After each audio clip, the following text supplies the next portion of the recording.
पूज्य बाबूजी को कोटि कोटि प्रणाम। बाबूजी कहते हैं, आपका ये प्रश्न कि महात्माओं का मन तोड़ा हुआ या नष्ट किया हुआ होता है कुछ अजीब सा लगता है।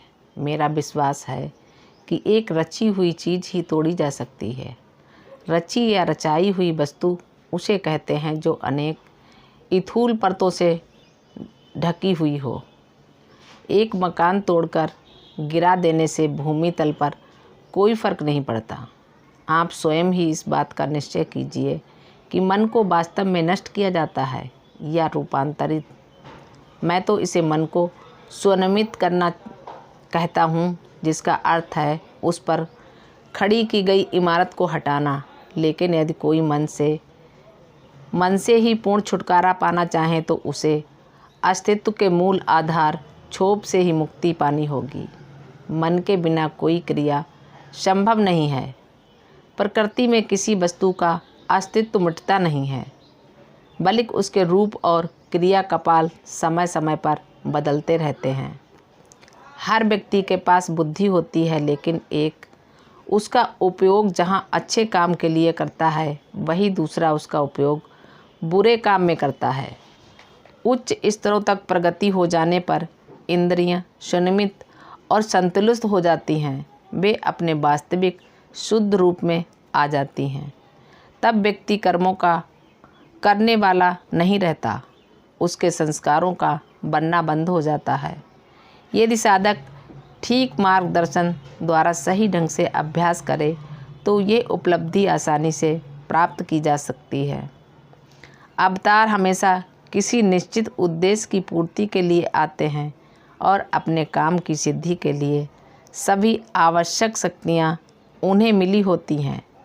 दूसरे शब्दों में, दुनिया में अवतरित होने के लिए किसी चीज़ को हम उनका संस्कार मान सकते हैं।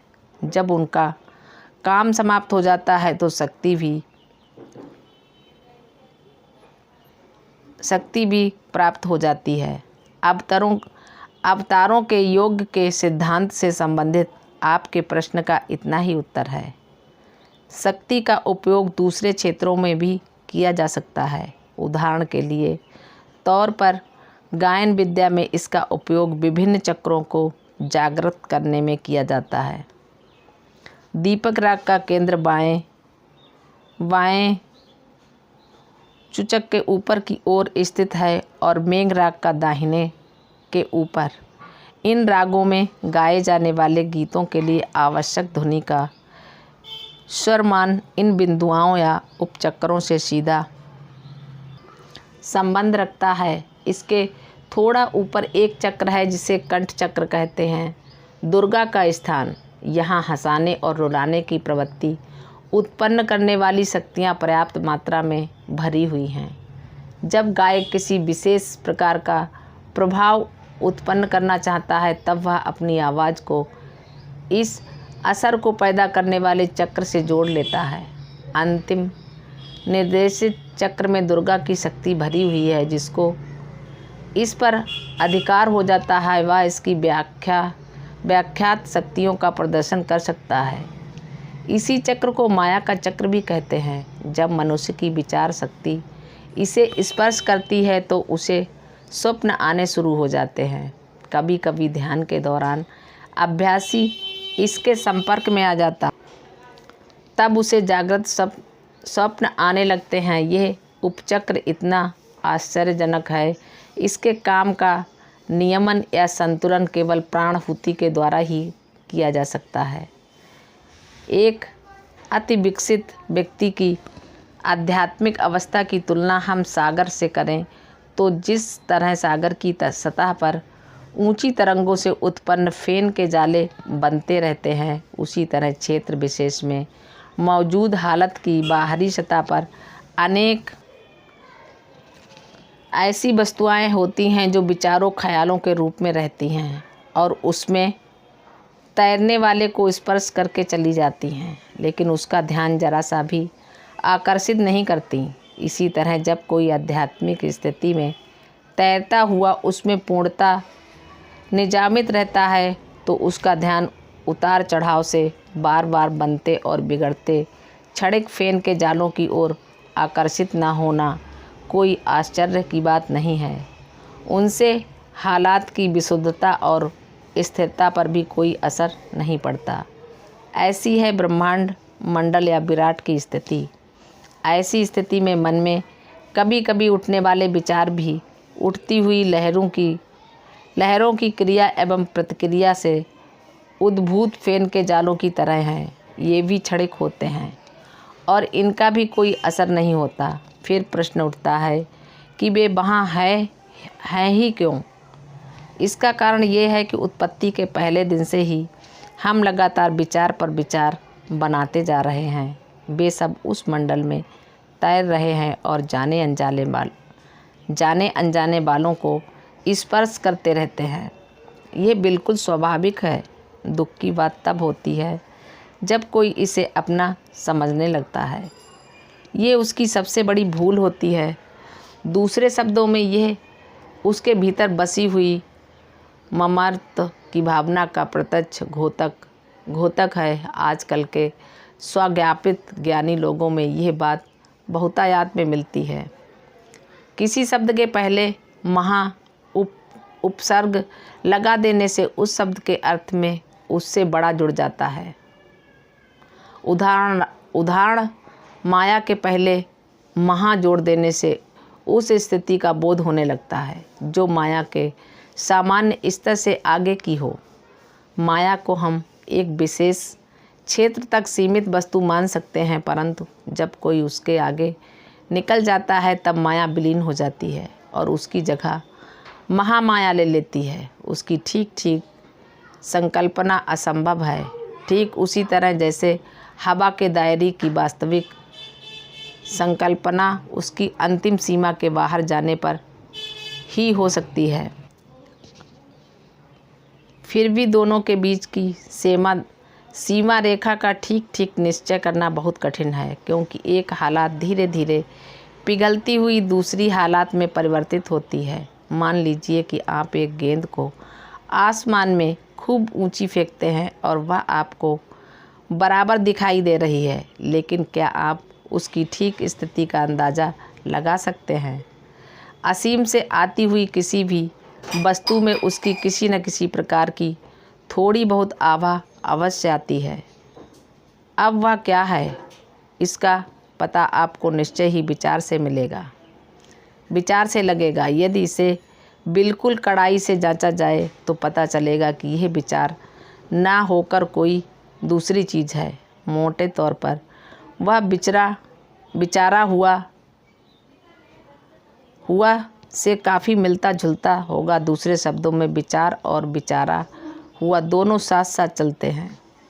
व्यवहार की दृष्टि से भले ही हम कहें कि विचार से अनुभव होता है, परंतु ठीक किस तरह से ये कहना बहुत कठिन है। यदि हम इसे व्यक्त करने की कोशिश करें तो यह असीम को सीमित में बदलने वाली बात होगी।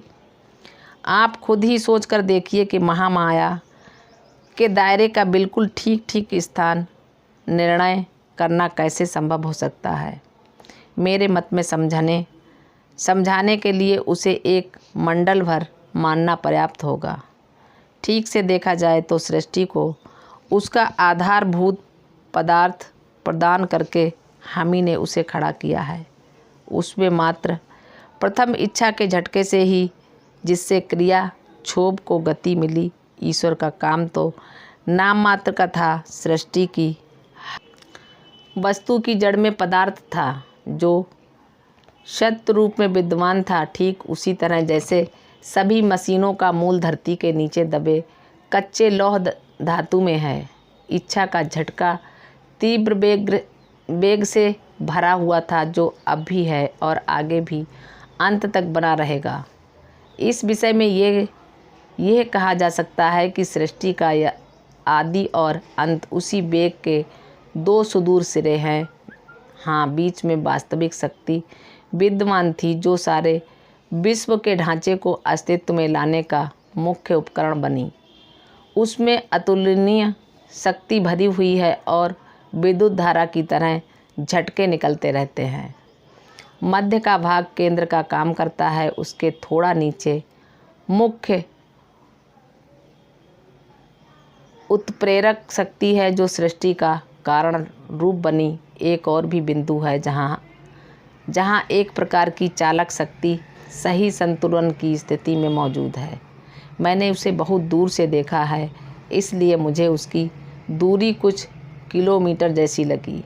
पर यदि कोई शरीर की सीमा से बाहर निकलकर उसे नज़दीक से देखे तो वह दूरी उसे असीम सी दिखेगी। केंद्रीय बिंदु के हम जितना ऊपर जाएं, शक्ति उतनी ही क्षीण होती जाती है और इससे हमारा परम तत्व के साथ और भी अधिक समीपीय प्रकट होता है। मंद रूप वाली शक्ति मानव के हिस्से में आती है, जबकि प्रबल शक्ति अवतारों के हिस्से में आती है। वे इस बिंदु की हालत से पूर्णतः आवेशित रहते हैं। भगवान श्री कृष्ण का अवतार केंद्रीय बिंदु के दायरे से हुआ था, जबकि भगवान राम उसके दूसरे सिरे से अवतरित हुए थे। इसीलिए भगवान राम में मानव से अधिक साम्य पाया जाता है। वे हमारे सामने हर मनुष्य द्वारा प्रयत्न करके योग आदर्श जीवन जीने का उदाहरण प्रस्तुत करते हैं। आज कार्यरत विशिष्ट विभूति के बारे में जहाँ तक मेरी दृष्टि जाती है, मैं कह सकता हूँ कि वह केंद्रीय बिंदु के भी आगे के मंडल से आया है। इसलिए वह अत्यधिक शक्ति लेकर आया है। भले ही वह हमारी बाहरी दृष्टि में दबी हुई या मंद दिखाई पड़ती है। अब तक आए हुए किसी भी अवतार को परम तत्व या मूलाधार की शक्ति प्राप्त नहीं थी। मैं ये सारी बातें प्रकृति पर डाली गई अपनी अंतर्दृष्टि के सहारे कह रहा हूँ, जो ईश्वरीय की कृपा से मुझे मिली, क्योंकि ईश्वर ही सभी विषयों का वास्तविक जानकार है। यह प्रश्न की प्रेरणा कहाँ से आती है? ईश्वरीय भंडार से, मूल तत्व से या अन्य किसी स्तर से? मुझे तो एक स्पष्ट प्रश्न लगता है। अब जवाब मैं यदि आपसे ये पूछूं कि सांस में आप किस परत से हवा खींच रहे हैं, तो आप इसका ठीक जवाब नहीं दे पाएंगे। वास्तव में यदि इस प्रश्न का ठीक से उत्तर दिया जाए तो सहज मार्ग का सारा दर्शन इसी से स्पष्ट हो जाएगा। एक शब्द में मैं इतना ही कहना चाहता हूँ कि परम तत्व से या अन्य किसी स्तर से प्रेरणा खींचना हर जिज्ञासु की अपनी व्यक्तिगत क्षमता पर निर्भर करता है और इसकी वास्तविक जांच क्रियात्मक परीक्षण से ही संभव है। शायद वेदों में कोई संकेत हो, लेकिन विद्वान पंडितों के द्वारा रचित भाषाओं ने उसके भावार्थों को इतनी बुरी तरह उलझा दिया है कि निश्चित निष्कर्ष निकालना एक बहुत बड़ी समस्या है। इसलिए अंतिम समस्या का अन्वेषण आज भी शेष है।